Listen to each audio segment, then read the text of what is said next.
ಶ್ರೀ ಗುರುಭ್ಯೋ ನಮಃ. ಶ್ರೀಮತೆ ರಾಮಾನುಜಾಯ ನಮಃ. ಶ್ರೀ ಲಕ್ಷ್ಮೀ ಹಯಗ್ರೀವ ಪರಬ್ರಹ್ಮಣೇ ನಮಃ. ಸಿಂಹ ರಾಶಿಯಲ್ಲಿ ಜನನವಾಗಿರ್ತಕ್ಕಂಥವ್ರಿಗೆ ಈ ಒಂದು 2026ನೇ ಇಸ್ವಿಯಲ್ಲಿ ಸ್ವಲ್ಪ ಹಠ ಮತ್ತು ಸಿಟ್ಟಿನ ಸ್ವಭಾವ.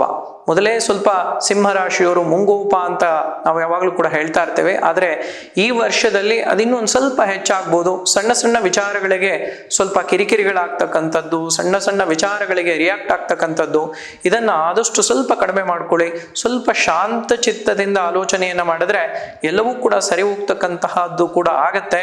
ಹಾಗೆ ರಾಹು ಸಪ್ತಮ ಭಾವದಲ್ಲಿದ್ರೆ ಮಿತ್ರರೊಂದಿಗೆ ಸ್ವಲ್ಪ ಕಲಹಗಳಾಗ್ತಕ್ಕಂಥದ್ದು, ಸ್ವಲ್ಪ ಈ ರೀತಿಯಾದಂಥ ಜಗಳಗಳನ್ನ ಆದಷ್ಟು ತಡಿಲಿಕ್ಕೆ ಒಂದು ಪ್ರಯತ್ನವನ್ನ ಮಾಡ್ತಕ್ಕಂಥದ್ದು ಒಳ್ಳೆಯದು.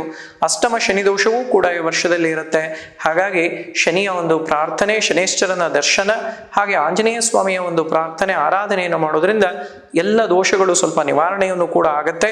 ಮತ್ತು ಕುಟುಂಬ ಸ್ಥಾನದಲ್ಲಿ ಮಕ್ಕಳೊಂದಿಗೆ ಸ್ವಲ್ಪ ಕಿರಿಕಿರಿ ಆಗ್ತಕ್ಕಂತಹ ಒಂದು ವರ್ಷವೂ ಕೂಡ ಆಗತ್ತೆ.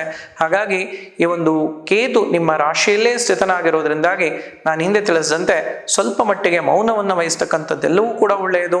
ಮತ್ತು ದ್ವಿತೀಯಾಧಿಪತಿ ಪಂಚಮ ಸ್ಥಾನದಲ್ಲಿ ನಿಮ್ಮ ಬುದ್ಧಿ ಈ ವರ್ಷದಲ್ಲಿ ಅಂದ್ರೆ ನಿಮ್ಮ ಮಾತು ಮತ್ತು ಬುದ್ಧಿ ಎರಡನ್ನ ಸರಿಯಾಗಿ ಉಪಯೋಗಿಸಿಕೊಂಡಿದ್ದಾದಲ್ಲಿ ಒಳ್ಳೆಯ ಶುಭ ಫಲಗಳು ಎಲ್ಲವೂ ಕೂಡ ಲಭ್ಯವಾಗತ್ತೆ ಅಂತ ಹೇಳಿ ತಿಳಿಸ್ಬೋದು. ಹಾಗಾಗಿ ಈ ವರ್ಷದಲ್ಲಿ ಸಾಕಷ್ಟು ಆಂಜನೇಯ ಸ್ವಾಮಿಯ ಒಂದು ಪೂಜೆ ಪ್ರಾರ್ಥನೆಯನ್ನ ಮಾಡಿ ನಿಮ್ಮ ಶಕ್ತ್ಯಾನುಸಾರವಾಗಿ ಒಡಮಾಲೆ ಸೇವೆ ಆಗ್ಬೋದು ಅಥವಾ ಆಂಜನೇಯನಿಗೆ ಯಾವುದಾದ್ರೂ ಒಂದು ಸೇವೆಯನ್ನ ಮಾಡಿಸ್ತಾ ಬನ್ನಿ. ಪ್ರತಿ ಶನಿವಾರದಲ್ಲೂ ದರ್ಶನವನ್ನ ಮಾಡ್ತಾ ಇರಿ. ಇದರಿಂದ ಸಾಕಷ್ಟು ಅನುಕೂಲ ಮತ್ತು ಲಾಭಗಳೆಲ್ಲವೂ ಕೂಡ ಈ ಒಂದು ಸಿಂಹ ರಾಶಿಯವರಿಗೆ ಉಂಟಾಗತ್ತೆ ಅಂತ ಹೇಳಿ ತಿಳಿಸ್ಬೋದಾಗಿದೆ.